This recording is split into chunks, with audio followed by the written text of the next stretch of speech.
Part 7 of the J-Lo Blind Item deep dive.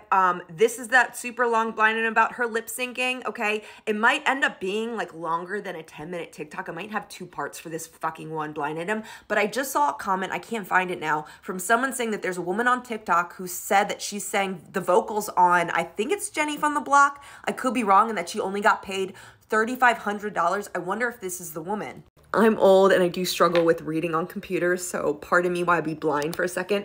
Let me preface this post by saying that if this story ever comes out, it would blow up the music world and shake it to its core. Let's blow up the music world and shake it to its core. We've already got Diddy. What's one more this week?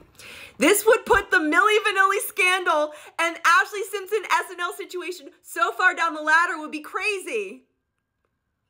Towards the end of last year, I had a woman come into my office and she began to explain what she had done and had been doing for several years, and it was one of the very few times that I could just not believe what I was hearing.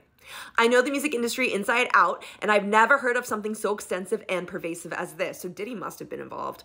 This woman, and her name's S, came into my office because the payments she had been receiving had stopped, and she wanted to either get the money that was owed to her or expose what she had been doing to the light of day. S is a sessions studio backup dancer and is very good. Prior to involvement in what I'm going to describe, she made a very good living singing on commercials and being a backup singer for groups and other solo acts, etc. Like I said, she is very good, but she does not really have that look, which would make her a star, so record companies did not put her out front. They just used her talents. In late 2000, a man came to her one day and said he needed someone to record some demos because he had written a lot of songs but wanted a demo to shop the songs to singers and record labels.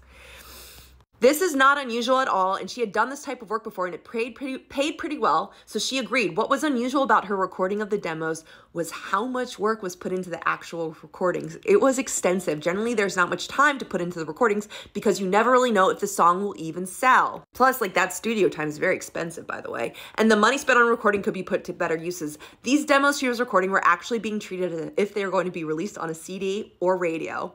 They even did some mixing, which was really unusual. After a few weeks, she had recorded about over a dozen songs.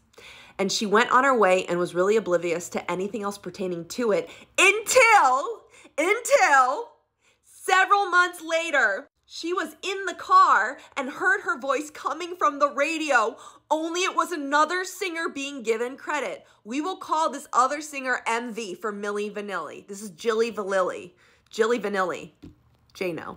She could not believe what she was hearing and did not know whether to be excited to hear herself on the radio, confused about the song credit being given to another singer, or just pissed off for the same reasons. What she did do was to call the man who had originally come to her and had her record the songs. The man agreed to meet her and gave her a substantial sum of money and promised to keep giving her money every month as long as she kept her mouth shut.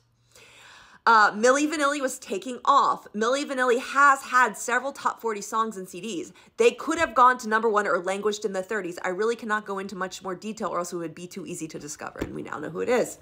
Milli Vanilli was everywhere, on television, radio, award shows, commercials, everywhere. Waiting for tonight.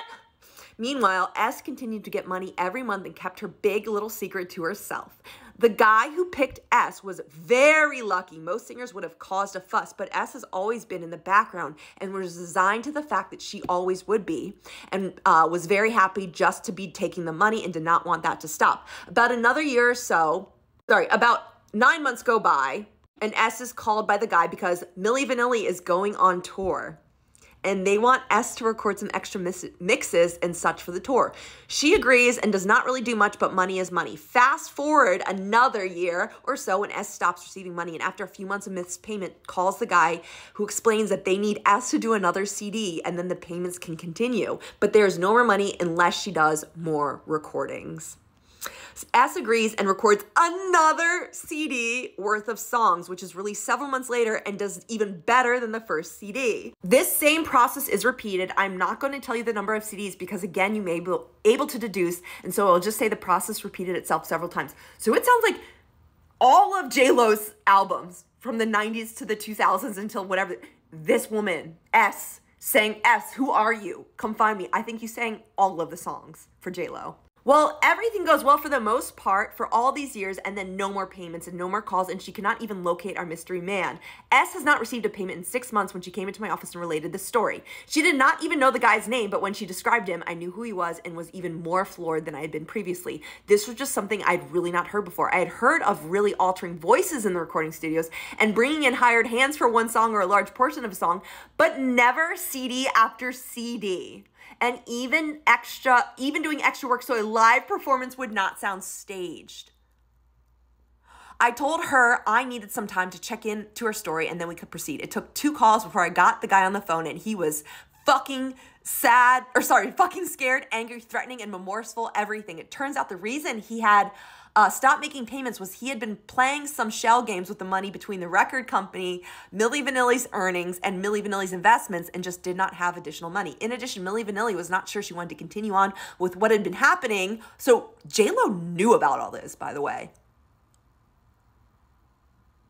You fucking knew down the womblands. I miss that era of TikTok. And so J-Lo gets this mystery guy out of the picture. I actually think the record company to this day has no idea what went on, as the guy was very good at what he did, and knew how to make sure the record company was always happy. He stayed under budget, toured, and made Milli Vanilli available and made the record company money.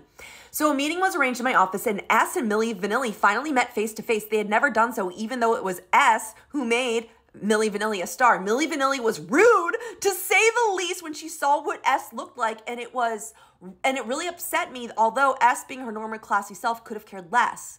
What we agreed to do that day was to provide S with one lump sum rather than a monthly income, which was easier for Guy to pull off, and S also agreed to never disclose her role in this drama, and Milli Vanilli was on her own for future recordings and tours.